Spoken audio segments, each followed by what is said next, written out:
Now we have the Monday night game with the Cleveland Browns hosting the Cincinnati Bengals. Bengals are 3-point favorites. The total is 47. The big news, of course, that Jamar Chase is going to miss this game and some time into the future as well. So, Sean, who do you like in the captain spot for this game, which, Jamar Chase, I think, changes a lot here?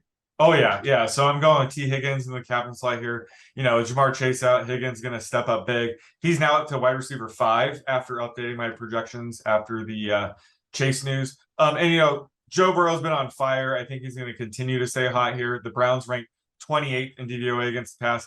Denzel Ward is still in the concussion protocol, so I think Higgins is going to go off here. I don't care if he's chalky. I want him in my captain slot. Yeah, absolutely. He's a top 5 guy for me as well. And I really think that you're gonna have to lean on him. Remember, he was essentially on track to be the Bengals' top receiver before they drafted Chase. So I love me some T. Higgins there as well. I'm gonna go with Nick Chubb. I think Cleveland, they're gonna look across at Joe Burrow and say we have to play keep away.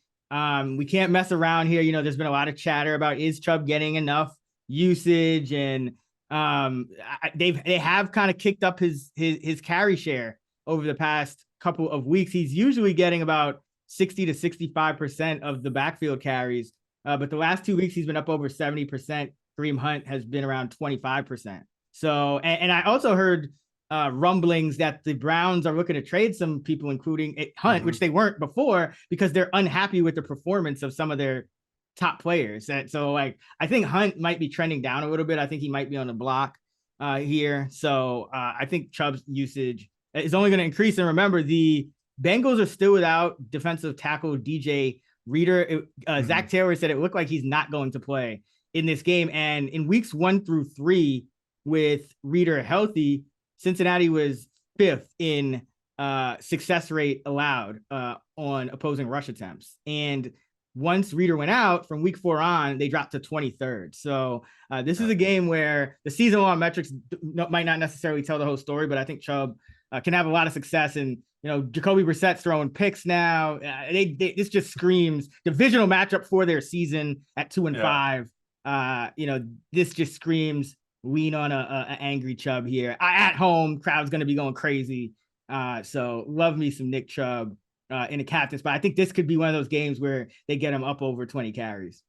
Yeah, no, I love that call. And I saw a report that they were looking for a 4th rounder for Kareem Hunt. I don't know if they'll be able to get that, but either way, it does look like they're trying to trade Hunt. So there's a chance it could be all Nick Chubb by the time we get to this game. Yeah, and if that's the case, then also you got to look at some D'Ernest Johnson. Yeah, he'll definitely get an uptick. Not the full Hunt row, I don't think, but he'll see an uptick. Who do you like for dart throws? So on the Bengals side, with Jamar Chase unfortunately out, gotta go with Mike Thomas here. He's likely to be the one who takes over most of the snaps left behind by Chase. As we recall earlier this year, when Higgins had to leave, unfortunately, in 2 games. It was Thomas who stepped up. He had over a 70% route participation in both of those games. He didn't do much in either game. There was a game where at week 5, he caught a pass for 33 yards, but the opportunity is going to be there. I think the offense is in much better shape than it was when he played earlier in the season. So he could stumble his way into, 3 or 4 catches here. So I like him as a dart throw on the Bengals side. Yeah, absolutely. And another guy not to forget about is Hayden Hurst. He was kind of in my low end tight end 1 ranks for this week, but with the Chase news, he bumps up to my tight end 6. So I think he can see a big uptick in this spot as well.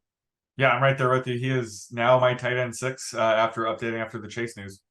On the Browns side, the tight end situation is very interesting this week because David Njoku's out. Obviously, Harrison Bryant's going to step up. He gets a massive upgrade. Would expect him to see, a 65 to 70% route participation here. That'll be pretty obvious, though. So love him as a play, but his rostership will be up there.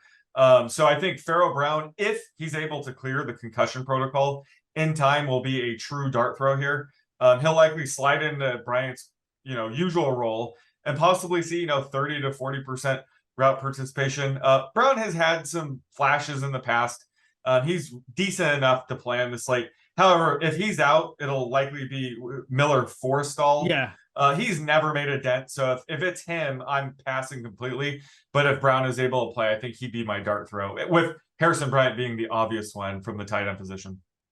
Yeah, my way to pivot off Harrison Bryant would be David Bell, the rookie slot receiver for the Browns. He's ran a route on 66% of the dropbacks over the last 2 weeks, and they actually made Anthony Schwartz a healthy scratch last game. So Bell's trending up, and with no Njoku, I think when Cleveland does go to pass the ball, I think they will be more inclined to go 3 wide than they have been, in the past. So, I mean, really, you're not going to use Farrell Brown on like your third down package. So Bell could actually see a season high in routes run in this game. And, Cincinnati, their cornerback situation on the perimeter is getting better and better, because now you don't just have Awuzie, you have the rookie, was it Cam Taylor-Britt who stepped in against the Falcons and essentially usurped Eli Apple in that second half after Apple gave up the long touchdown to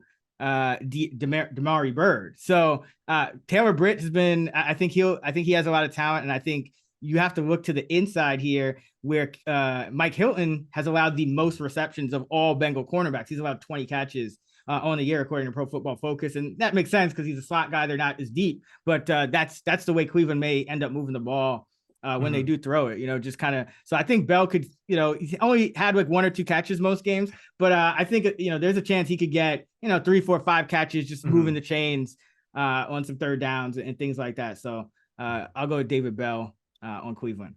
Yeah, that's a great call. If they do go more 3 wide, he could see upwards of 80% routes run. But he's questionable. I think he'll play. He's just been limited in practice. But one of the knocks on him as a prospect was he wouldn't be able to separate.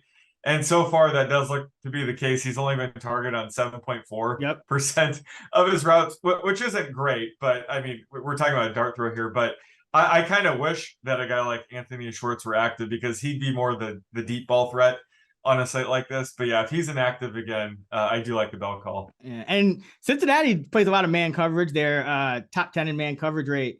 And Bell has caught 4 of 4 targets for 58 yards against man coverage.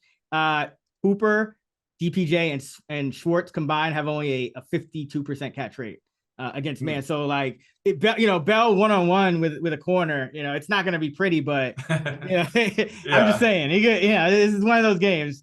But for the Bengals, it's, as you kind of point out, it's tough because they play their starters a large percentage of snaps, don't really sub many guys in. The one exception tends to be Samaje Perine, who gets some passing down work, some third down work, things like that. So Cleveland, 27th in DVOA against the run, 27th in DVOA on passes to running backs. A lot of people obviously are going to go with Joe Mixon, but I'd like to mix in some Perine as well. This could be a game.